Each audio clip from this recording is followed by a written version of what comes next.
कृष्ण के चरणों में वंदन करने लगा। वसुदेव जी से, पूरे सभाजनों से माफी मांगने लगा। मेरी बहुत बड़ी भूल है, मैंने कृष्ण के ऊपर ये आरोप लगाया कि समंतक मणि की चोरी की। ये मणि आख्यान जो भी सुनता है उसके जीवन में किसी भी प्रकार की आपदा, किसी भी प्रकार की विपत्ति नहीं रहती है और मुक्ति का अधिकारी बनता है और भव सागर को पार कर लेता है। सुधजी सौनकालिक ऋषियों को आगे की कथा सुना रहे हैं। हे मुनि, सावधान होकर आप सब श्रवण करें। एक बार मुनि अगस्त्य जी अपनी धर्मपत्नी लोपामुद्रा जी के साथ शिव और पार्वती के पुत्र कार्तिकेय स्वामी जी से कथा सुनने के लिए पहुंचे। कथाओं में ये सब प्रक्षिप्त घटनाएं हैं और ये घटनाएं जब तक सुनेंगे नहीं तब तक ऐसे नहीं पहुंच पाएंगे। नहीं तो जगदम्बा के नव स्वरूप की कथा तो वो तो तुरंत ही खत्म हो जाएगी। प्रथम हम शैलपुत्री द्वितीय ब्रह्मचारिणी, इसलिए एक प्रक्षेपित जो कथाएं हैं उसी के माध्यम से हम देवी की महिमा को आगे बढ़ाएंगे। अगस्त्य जी अपनी पत्नी लोपामुद्रा के साथ कार्तिकेय जी से कथा सुनने को पहुंचे तो कार्तिकेय जी ने तीर्थों की महिमा, अन्य पुराणों की महिमा, 24 अवतारों की कथा, पृथ्वी की उत्पत्ति की कथा, सर्ग विसर्ग इत्यादि की कथा सुनाते हुए आगे अगस्त्य जी ने कहा कि हे तारक, कासुर का वध करने वाले कुमार, मुझे अब देवी की महिमा सुनाओ जो जगदम्बा नित्य स्वरूपा है। देवी भागवत पुराण से आगे और कोई पुराण सुनने की आवश्यकता नहीं है। कार्तिक जी ने कहा अगस्त्य जी से कि भगवान देवी की महिमा तो ऐसी है, इसको सुनाने के लिए ब्रह्मा विष्णु महेश भी असमर्थ है। देवी की महिमा का गुणगान नहीं कर सकते हैं। फिर भी मैं यथामति भगवान वेद व्यास जी द्वारा लिखित देवी भागवत की जो कथा है, हकीकत में ये ग्रंथ नहीं है बल्कि भगवती की साक्षात अक्षर देह, अक्षर मूर्ति।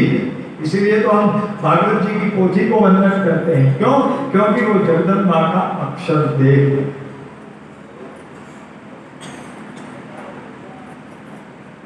जगत का कोई भी पदार्थ जगदम्बा की इस कथा को सुनने के बाद हमें प्राप्त करने की आवश्यकता नहीं रहती। संसार का समस्त सुख हमें इस देवी भागवत की कथा से मिल जाता है। कार्तिकेय जी कह रहे हैं कि सुनो, प्राचीन काल में विवस्वान मनु के पुत्र श्राद्ध देव थे। उनकी पत्नी का नाम श्रद्धा है। श्राद्ध और श्रद्धा, संतान न होने की वजह से उन्होंने वशिष्ठ महाराज जी से बताया कि महाराज हमें संतान नहीं है, कोई मार्ग बताइए। तो वशिष्ठ जी ने कहा कि देवी की उपासना एक ऐसी उपासना है, जगदम्बा की भक्ति एक ऐसी भक्ति है जो प्रत्येक व्यक्ति को पुत्र की मनोकामना हो तो वो पुत्र देती है, पत्नी की मनोकामना हो तो वो पत्नी देती है, धन की मनोकामना हो तो धन मिलता है। संसार का कोई पदार्थ जगदम्बा की उपासना से परे नहीं है। इसीलिए तुम एक काम करो, पुत्र की इच्छा है तो पुत्र कामेश की यज्ञ करो, जगदम्बा की उपासना करो।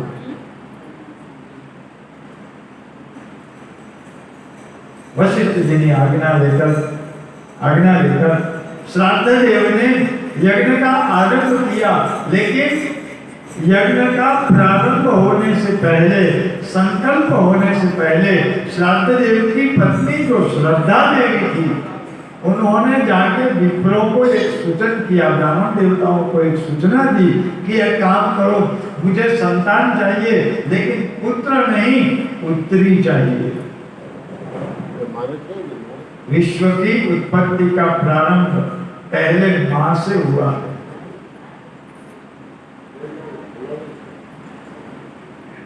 क्योंकि हमारे लिए एक बड़ी समस्या है कि पहले बीज होता है या पहले वृक्ष होता है। हमारे पुराणों की रचना में यही आया कि नहीं, पहले पुत्री की मांगनी थी, मुझे पुत्री चाहिए। श्रद्धा देवी के मांगने पर विप्रों ने जो संकल्प किया, उस संकल्प में पुत्र नहीं बल्कि पुत्री चाहिए। इसी के हेतु से इसीलिए एक श्राद्ध देव ने यज्ञ करवाया। देखो, संकल्प में बड़ी शक्ति होती है। एक बार जब हम मन से ठान ले कि ये करना है तो वो होके ही रहता है। लेकिन यदि हमारा मन निर्बल हो गया कि ये कार्य करना है लेकिन होगा कि नहीं होगा, अगर ऐसा हुआ तो वो कार्य कभी पूर्ण नहीं होता। इसलिए तो प्रत्येक सत्कर्म के पीछे संकल्प महत्व का होता है। हम पूजा भी करते हैं तो प्रतिदिन कौन सा महीना, कौन सी तिथि, इस दिन कौन सा बार चल रहा है, वो सब खोल के संकल्प करना पड़ता है कि आज के दिन मैं जगदम्बा की पूजा करूंगा।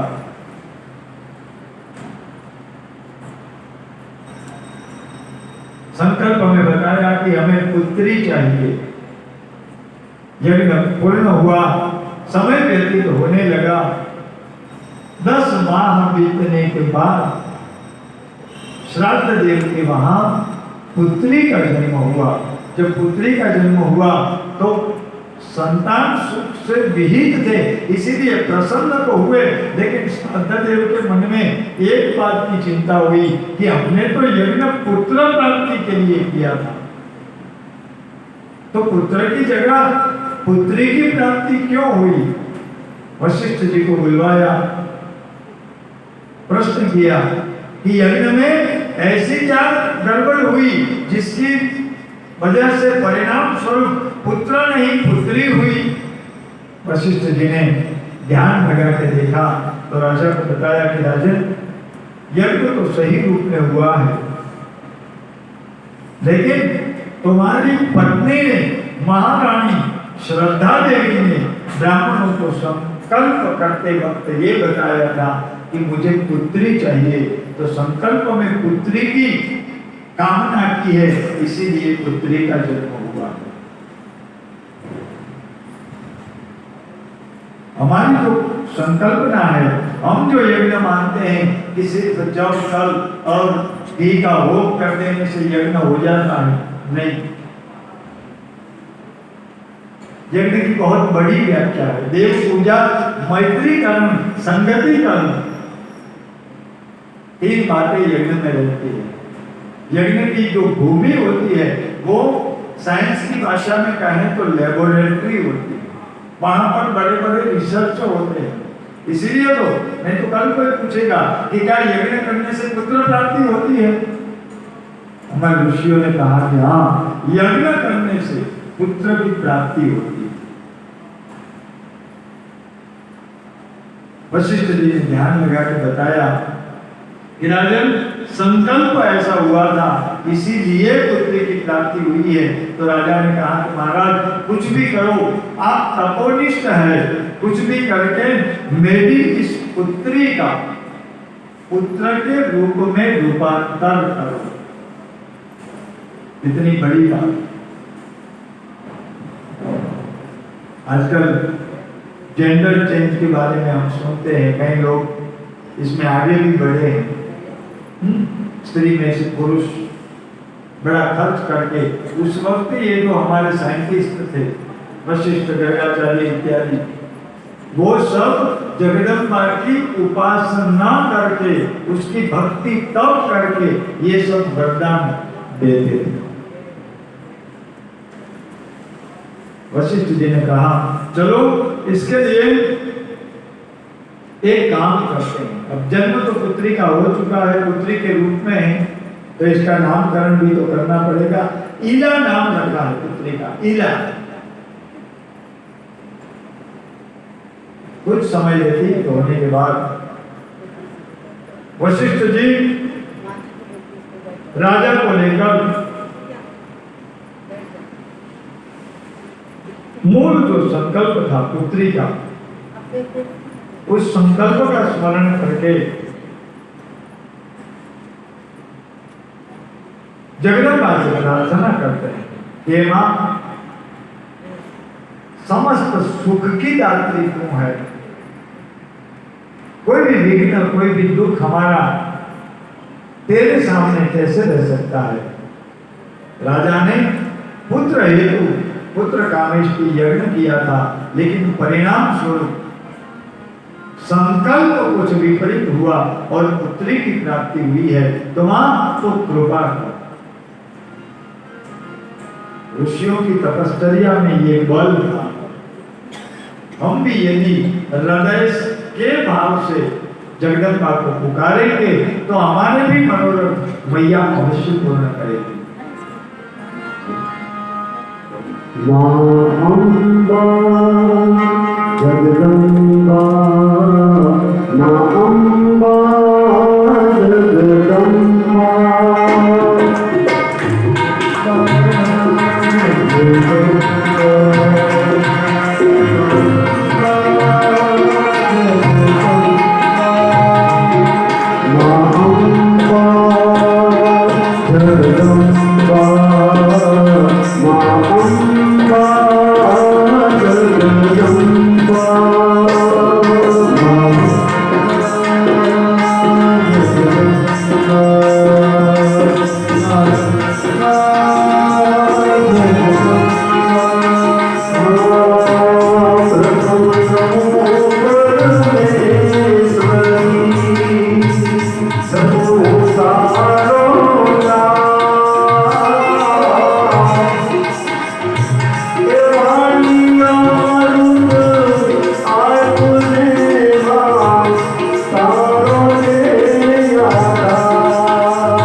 श्राद्ध देव और देवी श्रद्धा के पुत्री के रूप में जन्मे उस जीवात्मा को पुत्र के रूप में परिवर्तित किया।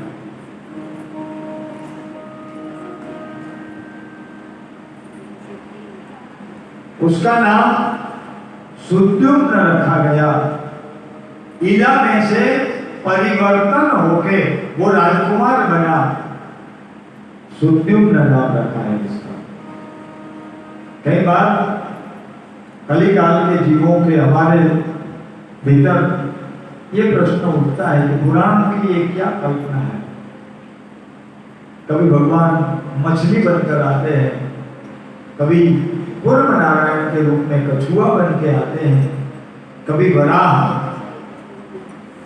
डुक्कर के रूप में आते हैं, कभी अर्धे नरसिंह के रूप में, आधा शेर और आधा मनुष्य। क्या ऐसा भी हो सकता है?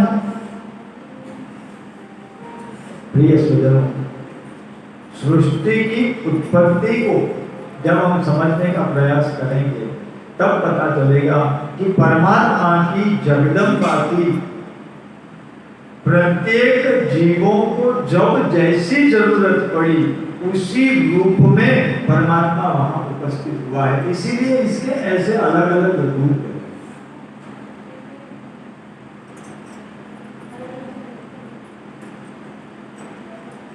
हिरण्याक्ष ने क्या मांगा? मैं दिन में नहीं, रात में नहीं, सूखे से नहीं, गीले से नहीं, मनुष्य से नहीं, राक्षस से नहीं। कितनी लंबी लिस्ट थी उसकी। भगवान ने सोचा कि वो ये तो मरने वाला ही नहीं है। वो ये समझता था कि इतना मांगूंगा तो मुझे कोई मार नहीं पाएगा। तो भगवान ने सोचा कि हाँ, अब तो तेरे लिए कोई और रूप मुझे लेना पड़ेगा। संध्या का समय था जब हिरण्याक्ष को राज